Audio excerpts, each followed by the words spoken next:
morning, Greg. How are you doing today? Hello, Errol. I'm doing very well.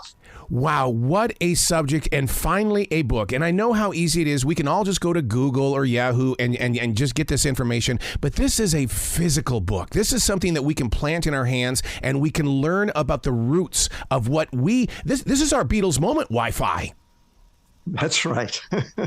To put this book together, though, Greg, I mean, you've got years of experience and a lot of entanglements here. Yeah, I was very privileged to kind of be, at the center of this industry from the very beginning. It was, it was a technical proposal that I put together back in 1993, along with two co-authors that got adopted by the industry as the foundation for what became the Wi-Fi standard. And I ended up being vice president of technology for the Wi-Fi Alliance, which is an organization, of over 800 member companies. It's the international network of companies that bring you Wi-Fi. That's the tagline of that organization. And I served as vice president of technology for 16 years for that organization. So I've had a front row seat to the Wi-Fi explosion. It's really been a fun joyride. Don't you love new beginnings like that? Because I remember back in 2012 when I went to iHeartRadio and I said, look, I want to do this thing called podcasting, but I wanted to do it for the advertisers. And they go, I don't know what you're doing. Just keep doing it. We'll figure it out. I mean, you were at the beginning of that as well.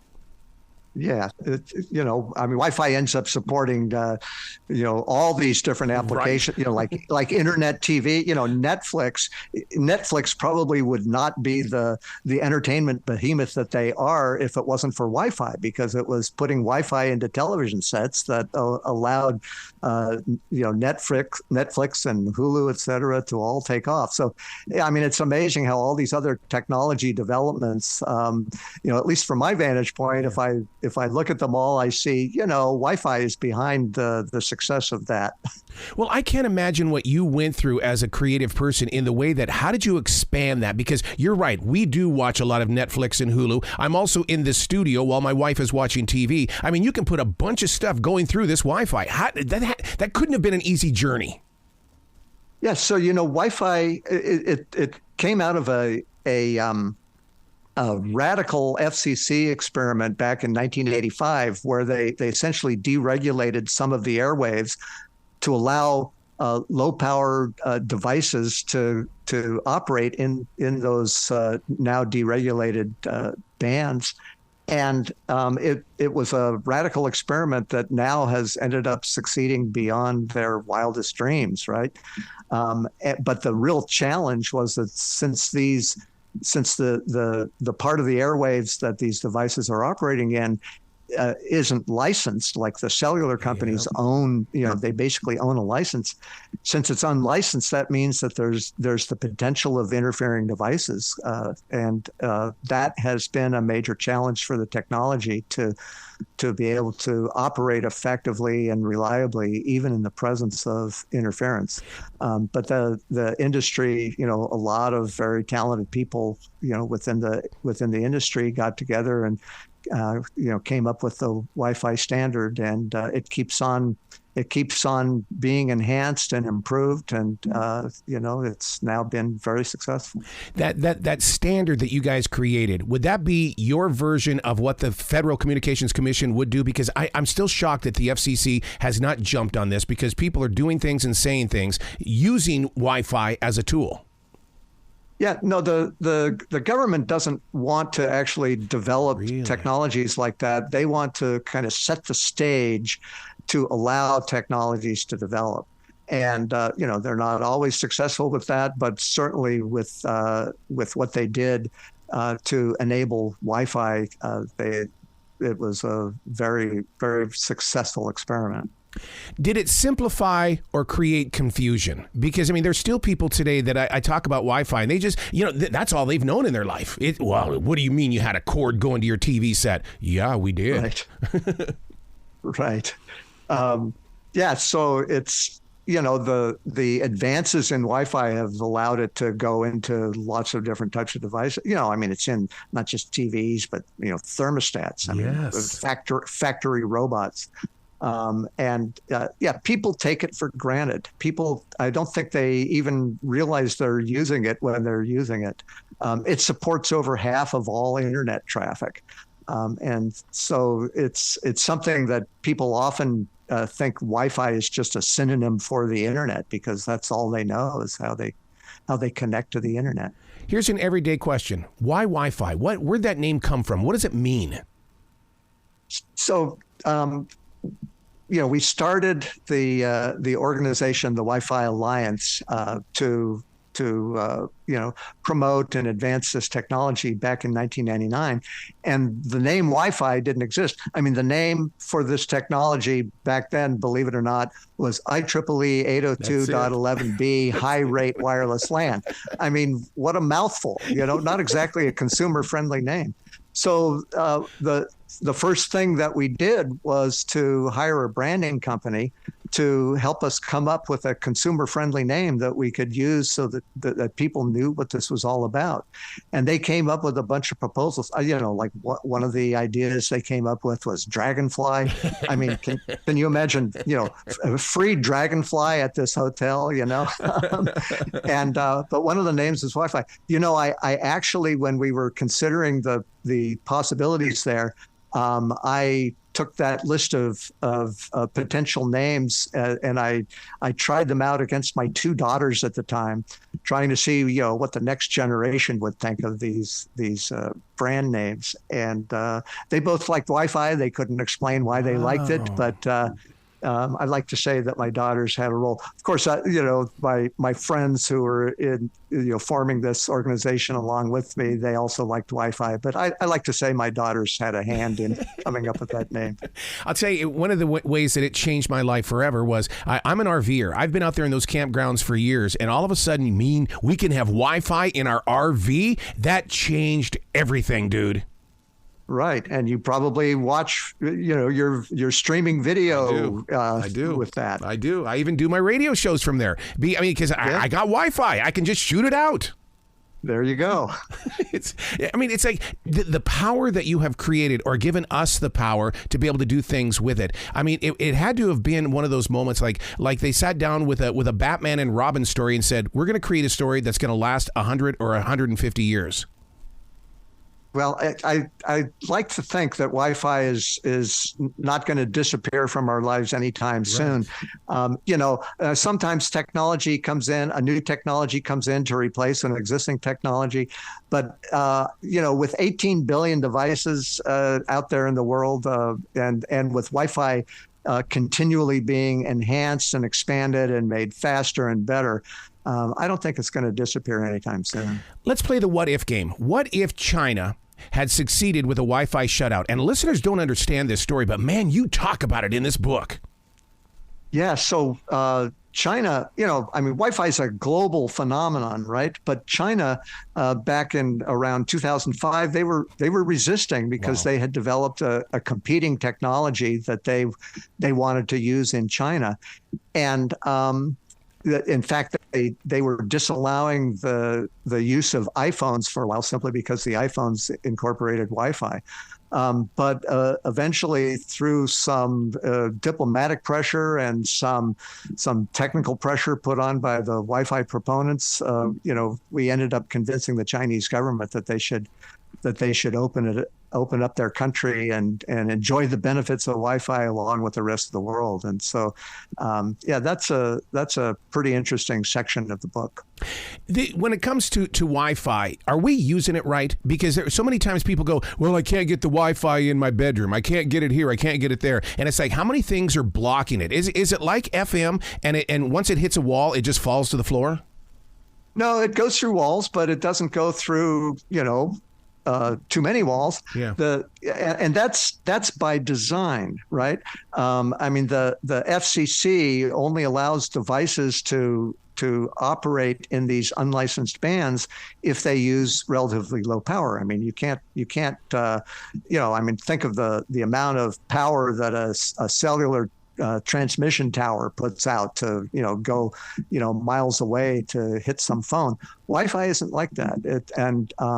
But that's by design, and it's what allows us to set up all these independent networks without interfering with each other. Yeah. So sometimes you'll be trying to go through too many walls, but there's Wi-Fi repeaters, and there's mesh Wi-Fi systems out there that solve that problem. People just need to be aware of what things are on the market to help them with their installations. Look at how many companies really cashed in on this. And what I mean by that is, my own cable company was trying to sell me their Wi-Fi. And even when I go to a convention center to do a wedding show, you got to tap into their Wi-Fi. You're not going to pick up your own.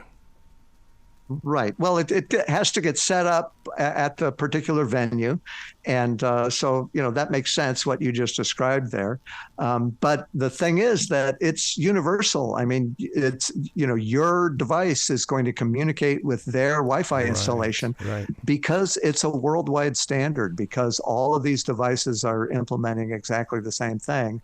And the word we use in the industry is they all interoperate. And that's been a major focus of everybody in the Wi-Fi industry, is to make sure that these devices all interoperate properly and that it just works. You know what? You bring up a very interesting point. How does it work? Because, every computer has its own unique style to it. It's by probably different makers, but yet it all taps into Wi-Fi. That to me is that's communication. Yeah, it's like Wi-Fi has become the universal language for all these things. So the important thing there, the word that we use, that we engineers use for this stuff, is the protocols. That it's the kind of the language that the devices use as they're communicating with each other, and all the rules about who can transmit when, and how do I get my data to the specific person that I want it to go to. All of those things are specified in detail in the Wi-Fi specification. And so, and then these devices are put through a certification process. There's 12 certification labs all over the world, in Europe, in the US, in Asia, in India, in Japan. And so these devices are put through certification tests to make sure that they interoperate with each other properly before they go on the market. So, it's a lot of work to accomplish that. And, I'm glad that you see that it actually is working. Did you ever dream that someone's robot lawnmower would need Wi-Fi? Because my neighbor has one every frickin' day, and it's like, oh my God, he doesn't even have to mow his lawn anymore, but it's because of a Wi-Fi signal. Yeah, today that doesn't surprise me, but it was very exciting when that stuff first started coming out, and we realized, oh boy, this humble technology we've developed is really going to explode into some interesting areas. Now, how about this new jet that the U.S. Air Force is using? Is it Wi-Fi that has the AI capability of this thing, where it's an unmanned mission? Oh, that I don't know. I'm not sure what, certainly Wi-Fi is in jet. It's in commercial jets, right? Yeah. You can connect to the Wi-Fi in commercial jets. The Defense Department probably uses their own, specialized stuff for various things, but certainly they use Wi-Fi. In fact, Wi-Fi is used on the International Space Station. Oh my God! It's going to be used on the moon to connect, a base to its rovers, as they're, like your friend's lawnmower, except they're going to be rovers on the moon. God, I wish I could have been in that meeting where you guys have done all these tests, and then you're sitting around this gigantic table and they go, it works. This is going to change lives. It's been a fun ride, I'll tell you. Now, one of the things that fascinates with me, and I love studying business, and the fact that you guys created the Wi-Fi Alliance, it reminds me so much of how Clear Channel came together, because it was a bunch of radio stations that came together as one. Then it became iHeartRadio. I love that story. To bring the Wi-Fi Alliance together, you can't get 5 doctors to agree to one commercial. How do you guys agree? Right. It's amazing. And of course, these companies are competitors of each other. And so, all of the work within the Wi-Fi Alliance has to be kind of tightly controlled under Federal Trade Commission, requirements to make sure that that it's just focused on the technology. But everybody realizes that if all this stuff works together, it's a bigger market for everybody. I mean, it's like, as the pie gets bigger, every individual piece gets bigger. And so all these companies realize that by cooperating on this technology initiative, that they'll be able to all build products and everybody will end up making money. The book we're talking about is Beyond Everywhere, and listeners need to understand, this is not a book for nerds. No. This book has a lot of great stuff in it. For instance, like the FBI sting. Oh my God. When I came across that, it was like, what? Yeah, that surprises people. I mean, the very opening chapter of the book is about an FBI sting yes. operation at the Chicago Board of Trade against these corrupt commodity traders. And that resulted in the federal government requiring that they change their system to a network of wireless handheld trading terminals. And that system ended up being a major progenitor of Wi-Fi. A lot of the ideas that ended up in Wi-Fi came out of that project. I love the way that everybody just came together as one. Every business is somehow, some way connected by Wi-Fi. They sure are. And it's just, it keeps on expanding. Yeah. I mean, now one of the exciting things that's happening is that there's a new generation of Wi-Fi that all the sports stadiums are installing. It supports really dense environments. Tens of thousands of people and all their devices. Allows the sports fans to be at the game and to watch their video replays and to send videos to their friends who aren't at the stadium with them. The cellular networks have a problem dealing with that kind of a massive deployment, but the stadiums are putting in this new generation of Wi-Fi, and it's going to be great for the fans. Well, you can see that that's working even with our own smartphones, because we keep getting these emails that say connect up to your Wi-Fi. If you're going to make a phone call, make it through the Wi-Fi, and it's like I'm going, oh my God. The cellular world is changing, not for the good. Well, the cellular technology keeps advancing, but Wi-Fi has, from the very beginning, it's kind of been the communication method of choice for people to access the internet. I mean, people think of Wi-Fi as just being a synonym for the internet. And it's amazing. Even in cell phones, Wi-Fi is used predominantly for the internet traffic. Now, I can talk about this because I'm not physically attracted to a radio station, but the people meter when it comes to ratings is because of Wi-Fi. And I love the idea that people can be walking by somebody who has a podcast on, and it picks this stuff up and it generates the information that we need for our sellers to go out and buy advertising. I mean, that's how powerful your tool has become to us. Well, it's been a tremendous amount of fun doing this. I mean, I tell you, it's. In the book in Beyond Everywhere, it's pretty much my story, because I was privileged to have this central role in the Wi-Fi industry for like 30 years. So it's my story, but I hopefully I've communicated the amount of joy that we all experienced as we were working on, and the hard work and the trials and the problems we had to overcome. But by and large, the story is one of just a joyous happiness at the success as we saw this thing explode across the planet. What's the one thing that you learned? It was your shock and awe moment.